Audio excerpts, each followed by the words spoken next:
दोस्तों एक तरफ जहां पाकिस्तान क्रिकेट बोर्ड या PSL management Pakistan super league की दो नई फ्रेंचाइजीज के लिए उनके बायर ढूंढ रही है, तो दूसरी जानब बिग बैश के अंदर जो बिग बैश मैनेजमेंट है वो असल में पाकिस्तानी प्लेयरों को कैश कर रही है। इस टाइम पूरे ऑस्ट्रेलिया के अंदर बाबर आजम का जलवा है और वो किस तरह से उसको कैश कर रहे हैं, इसके ऊपर बात करेंगे। और दूसरी जानब पीएसएल और आईपीएल के अंदर जो ऑक्शन है या पीएसएल के अंदर कौन से नए प्लेयर आ रहे हैं, इसके ऊपर तो डिबेट चल ही रही है। लेकिन साथ ही पाकिस्तान का आगे जो सबसे मेन टास्क है, जो असल गोल होना चाहिए, वो है टी20 वर्ल्ड कप 2026 जो पाकिस्तान क्रिकेट बोर्ड के सर के ऊपर खड़ा है।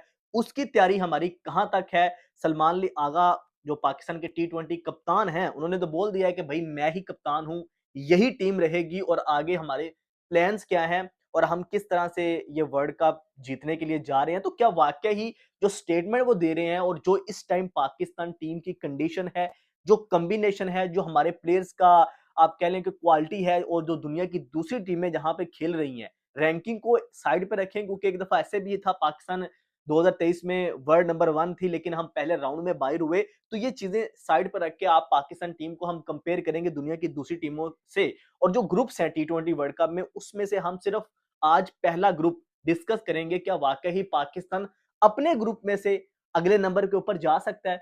सबसे इंपॉर्टेंट सवाल है क्योंकि टी20 वर्ल्ड कप जीतना बहुत दूर की बात है। सबसे पहले इंपॉर्टेंट चीज ये है, क्या क्या पाकिस्तान अगले राउंड में जाएगा? क्योंकि टी20 वर्ल्ड कप 2024 के अंदर पाकिस्तान जो है वो पहले राउंड से ही बाहर हुआ है। तो इसके ऊपर भी डिस्कस कर लेते हैं। चूंकि दो चीजें हैं हमारे पास, पीएसएल और टी20 वर्ल्ड कप। तो पहले टी20 वर्ल्ड कप को ही देख लेते हैं। इस टाइम अगर आप 20 टीमों का ये वर्ल्ड कप होगा जिसमें फिर आपको टॉप 8 टीमें होंगी, सुपर 8 होगा जिसमें पिछली दफा पाकिस्तान यूएसए से हारकर बाहर हो गया था। तो इंटरेस्टिंग चीज ये है कि इस दफा भी पाकिस्तान यूएसए के साथ ही अपना इनिशियल जो है वो मैचेस खेलेगा, यानी ग्रुप जो यूएसए है वो पाकिस्तान के ग्रुप के अंदर ही मौजूद है।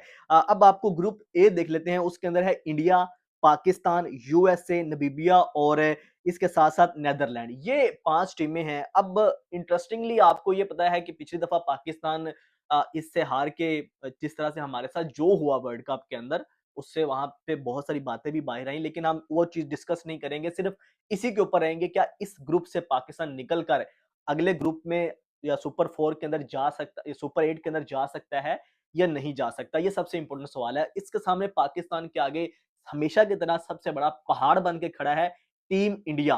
टीम इंडिया ने हमेशा से पाकिस्तान को टफ टाइम दिया है। टफ टाइम क्या, मतलब उनका पलड़ा पाकिस्तान से बहुत भारी है। अगर वर्ल्ड कप की बात की जाए, पाकिस्तान हमेशा उनसे हारता है।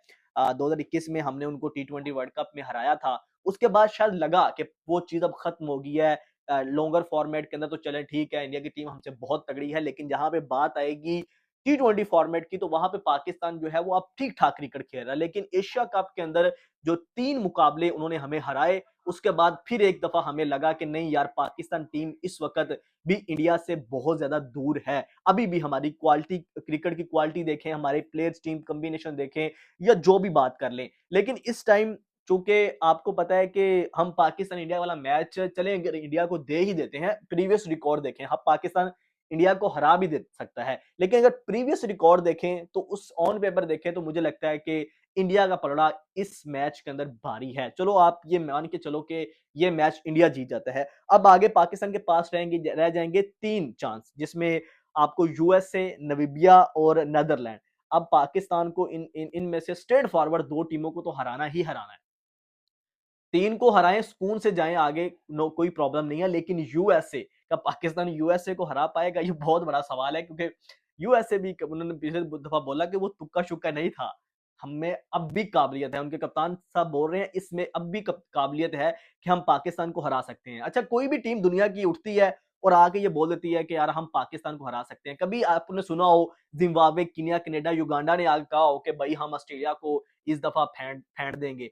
कोई नहीं बोलता क्योंकि वो उनके अंदर कंसिस्टेंसी है। हमारी टीम की प्रॉब्लम ये है, चाहे हम बाबर आजम की बात कर लें या जितने भी हमारे पास सुपरस्टार ईगल फलां हैं, वो कंसिस्टेंट नहीं है। पाकिस्तान टीम भी अपने साथ कंसिस्टेंट नहीं है। चाहे आप जब आप बड़ी टीमों की बात करते हैं, जब आप रैंकिंग की, तो आप चलें, आप छोटी टीमों को हरा के या बीसी टीमों में कोई नहीं देखता कि आप कैसे ऊपर आए हैं। लेकिन जब बात होगी बड़ी टीमों की, तो वहाँ पे आप देखेंगे पाकिस्तान कंसिस्टेंट नहीं है। वर्ल्ड कप के अंदर देखें इंडिया एशिया कप के अंदर आपके साथ इंपॉर्टेंट मैचेज़ इंडिया के साथ ही थे, तो हम तीनों मैचेज़ ही हार गए।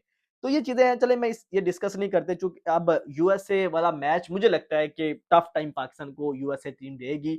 हालाँकि पिछला मुकाबला जो है मुझे लगता है हमारी अपनी ही गलतियाँ थी, हमारी बॉलिंग भी उसमें थी, हमारा अपना जो इंटेंट है, वो भी उसका भी बड़ा मसला था। तो इस दफ़ा पाकिस्तान को अगर यूएसए को हराना है तो उसी लेवल की क्रिकेट खेलनी पड़ेगी जैसी इंडिया, ऑस्ट्रेलिया या ज बड़ी टीमों के अगेंस्ट खेलते हैं, उसको छोटी टीम नहीं समझा जाएगा। हाँ, नामीबिया वाला मैच थोड़ा-सा आसान है, नीदरलैंड वाला मैच भी पाकिस्तान का इतना आसान नहीं होगा। हालाँकि कंडीशंस को देखा जाए तो पाकिस्तान को ये मैच जीतना चाहिए क्योंकि इन कंडीशंस के अंदर ऑस्ट्रेलिया जैसी कंडीशन हो या अफ्रीका जैसी कंडीशंस हो, यहाँ पे आप या इंग्लैंड जैसी कंडीशन हो, वहाँ पे आप कह सकते हैं कि यार जो नीदरलैंड की टीम है वो थोड़ी-सी उनके पेसर या वो उनको वहाँ पे जो है वो आइडिया है खेलने का। लेकिन इन कंडीशंस के अंदर जो एशिया की कंडीशंस है, यहाँ पे मुझे नहीं लगता कि नीदरलैंड का तो पल्ला थोड़ा-सा भारी होना चाहिए।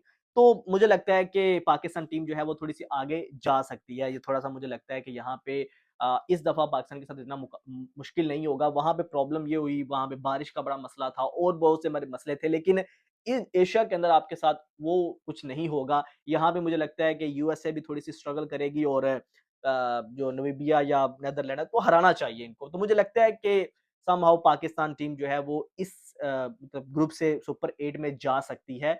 हालाँकि ये पाकिस्तान के लिए बड़ा इम्पोर्टेंट रहेगा। बाकी चीज़ें तो बहुत दूर की हैं, वर्ल्ड कप जीतना, सुपर 8 में का हम इंडिया को हराना क्योंकि वर्ल्ड कप होता है तो इम्पोर्टेंट चीज़ बन जाती है इंडिया को हराना या फिर वर्ल्ड कप जीतना। तो मुझे लगता है कि उससे पहले हमें सुपर 8 में जाना बड़ा मुकाबला होगा।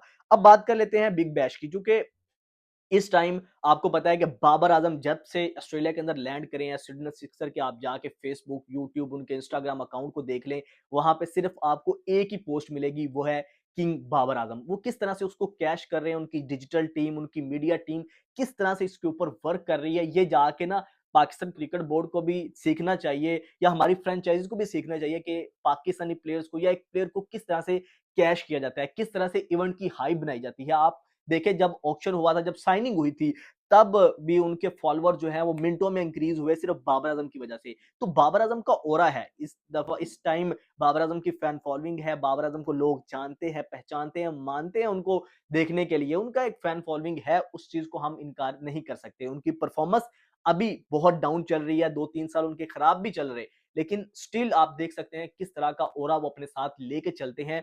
ये आपको वहाँ पे ऑस्ट्रेलिया के अंदर जब से वो गए हैं आपको सोशल मीडिया के ऊपर जो चीज़ें आ रही हैं, वहाँ से आप अंदाज़ा लगा सकते हैं। तो आप एक तरफ पीएसएल मैनेजमेंट है उनके अपने रोल ही नहीं खत्म होने, उन्होंने इवेंट की हाइप क्या बनानी है, आपको पता है कि इस टाइम हमारा पीएसएल मैनेजमेंट का फ्रैंचाइज़ीज़ के साथ फड्डा चल रहा है। तो वो एक अलग मसले हैं, हमारी जो नई 2 टीमें आ रही हैं, उनके अलग मसले हैं, तो बहुत सारी चीज़ें चल रही हैं, लेकिन स्टिल आपको ये चीज़ पाकिस्तान मैनेजमेंट को या पीएसएल मैनेजमेंट को सीखनी चाहिए कि किस तरह से पाकिस्तानी प्लेयर्स को बिग बैश वाले कैश कर रहे हैं, उनकी पोस्टें लगा रहे हैं, उनके ग्राफिक्स बना रहे हैं, उनके अलग से शूट हो रहे हैं। बाबर आज़म का अलग हो रहा है, शहीन शाह अफरीदी का अलग हो रहा है, मोहम्मद रिज़वान का अलग हो रहा है। तो ये चीज़ जो है वो वहाँ पे आपको एक इवेंट की हाइप बनाती है। तो ये सारी चीज़ें हैं दोस्तों वीडियो बहुत लंबा हो जाएगा, चीज़ें बहुत सारी डिस्कस करने वाली हैं, तो अगली वीडियो में इंशाल्लाह फिर नेक्स्ट टॉपिक के साथ जो है वो आएँगे। आप भी सजेस्ट कीजिएगा, आप लोगों की क्या राय है कमेंट सेक्शन में ज़रूर बताइएगा। शहरोज़ हमें को इजाज़त दीजिए। अल्लाह हाफ़िज़।